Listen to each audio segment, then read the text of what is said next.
May 5th, 1918. The scene as Olympic pulled away from Pier 59 into the waters of the Hudson River was a much different affair from her previous departures only a few years earlier.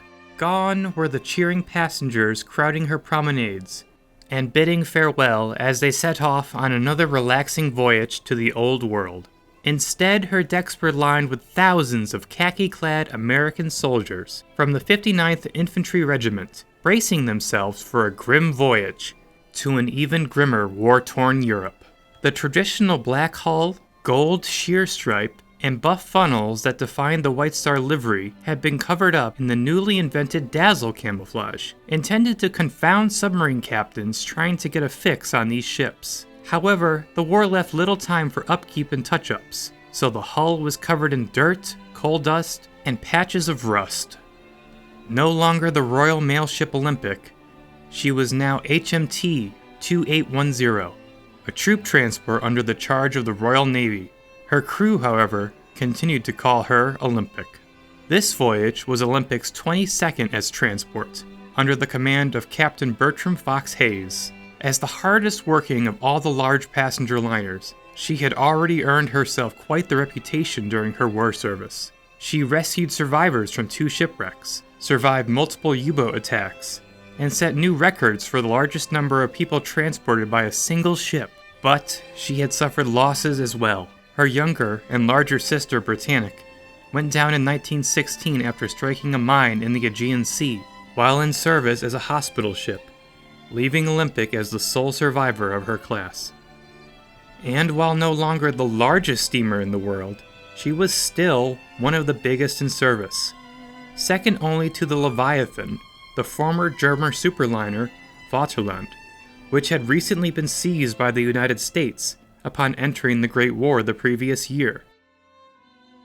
Leviathan's former running mate, Imperator, was the only other ship larger than Olympic, but was spending the war laid up and rusting away in her home country.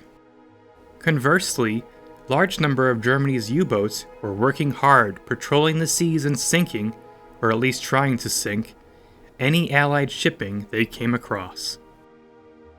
One of them was SM U-103, built and commissioned the previous summer, commanded by Captain Klaus Ruche, one of the most successful captains of the war. Ruche was no doubt hoping to score some better targets, setting course for the western entrance of the English Channel. It was there that, 2 weeks later, U-103 would come face to face with her largest and fiercest opponent yet, the mighty Olympic.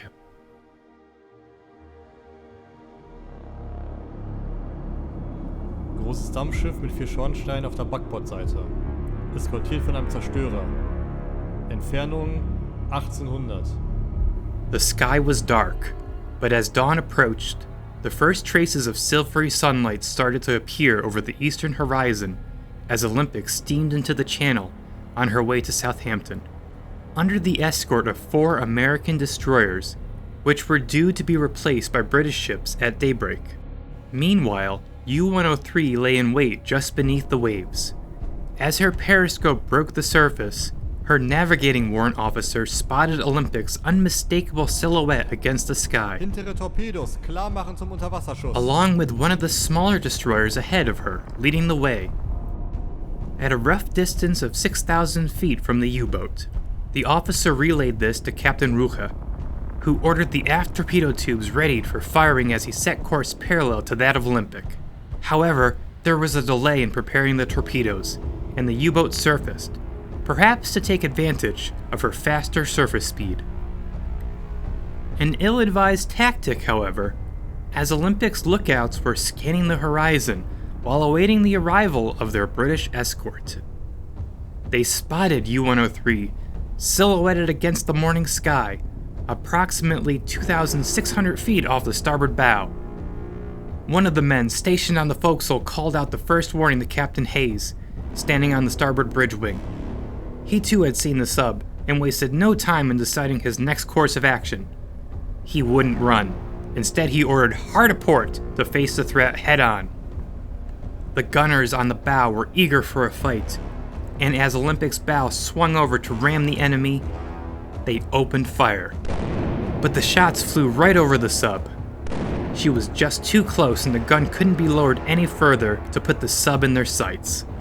With the immense bulk of the Olympic bearing down on him at full speed, Captain Rucha ordered an emergency crash dive in a last-ditch attempt to save his ship, but it would be too late.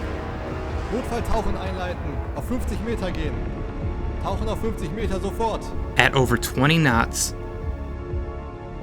Olympic's prow slammed into the U-boat.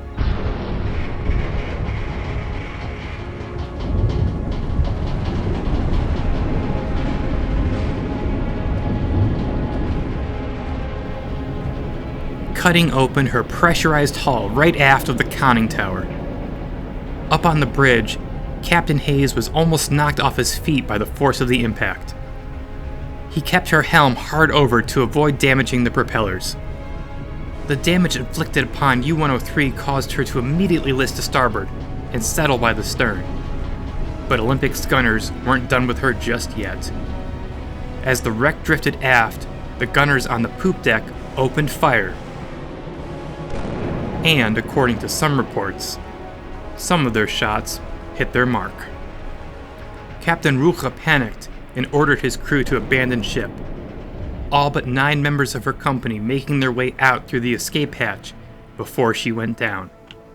While Olympic didn't stop to rescue her would-be attackers and continued on to England, the submariners were later picked up by the USS Davis, one of Olympic's escorts.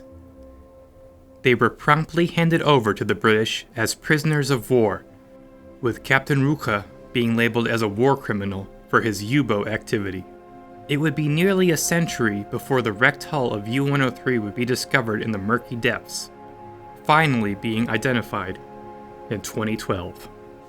The sinking of U-103 earned Olympic the unique distinction of being the only passenger ship to sink an enemy submarine during the war.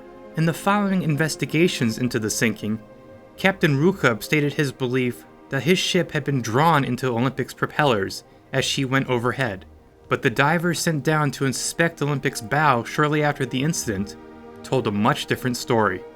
Her prow, twisted over to port by 8 feet, her plates were badly damaged, proved without a doubt that she had rammed the U-boat head-on. Fortunately for Olympic, the flooding wasn't serious, contained to the forward peak tank, and she was deemed seaworthy enough to continue with her service for the remainder of the war.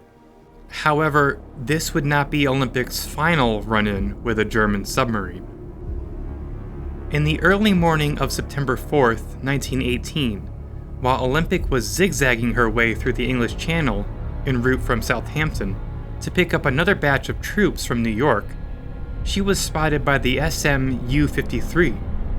The sub's captain, Otto von Schrader, quickly ordered both forward torpedo tubes be readied and fired at the ship. Zwei, los!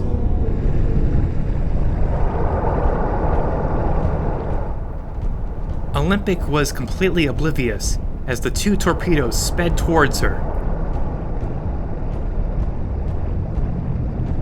While one torpedo missed completely, the other struck right amidships between the second and third funnels,